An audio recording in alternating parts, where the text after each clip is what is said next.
Ganito lang kakonti yung customers dito sa Orias. Lunchtime na kasi pero konti lang yung tao. Actually, Ma'am Ina, minsan nga mas konti pa nga eh. Nag-start kasi yan yung nagkaroon ng aksidente sa Nono's Favorites. Tapos, ayun, nadama yung Oreas issue, kaya talaga yung sales bumagsak. Hayaan niyo po, sir. Gagawin po namin lahat para bumangon ulit yung reputasyon natin. Lalakas po ulit ang Nono's Favorites sa Orias. Waiter, Yes, ma'am. ano to? Bakit ganito? Di naman ganito lasa ng chicken inasal niyo dati ah. Pati itong kare-kare, iba na din. Hindi na masarap. Ma'am, pasensya na po, ma'am. Kung gusto niyo po, papalitan na lang po natin. Hindi na. Panigurado ganyan din ang lasa. Sira na nga image nyo, pati mga pagkain, sisirain nyo pa. Magsara na nga lang kayo. Tara na nga. Ma'am, teka, ma'am. Di pa po kayo bayad, ma'am.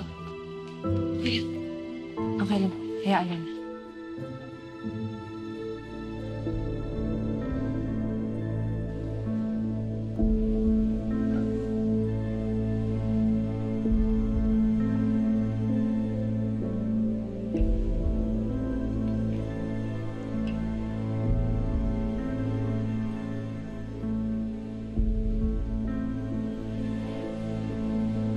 Oo nga.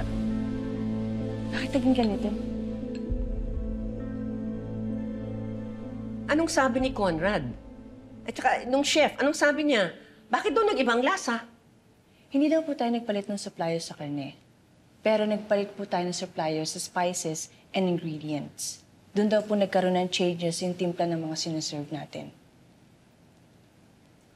Pero, Lola, may nagsabi na po ng concern daw nila noon dito sa opisina, pero hindi daw po sila nakatanggap ng sagot.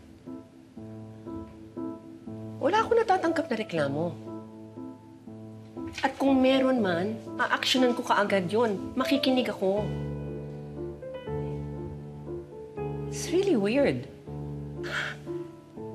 Alam mo ba kung kailan pa tayo nagpalit ng supplier? Kasi alam mo, wala akong natatandaan na pinirmihan na kahit anong dokumento tungkol dyan. Matagal na po, Lola. Pero marami pa po akong kailangan alamin. Please, Ina, let's just keep this first to ourselves, okay? But I need to get to know sino ang nag-authorize nitong mga ito. Sige po, Lola. Pero po kayo mag-alala. Aalamin ko po ang punot dulo nito. And then, magpapa-audit po ako. Habang hinihintay natin yung resulta, pag-aaralan na rin namin kung saan kami pwedeng mag-cost cutting para mabigay namin yung salary raise at magandang benefits sa mga employees. That's good, Ina.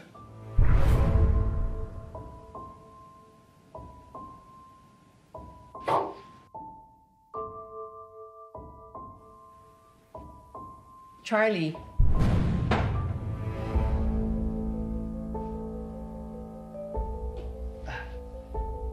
Madam.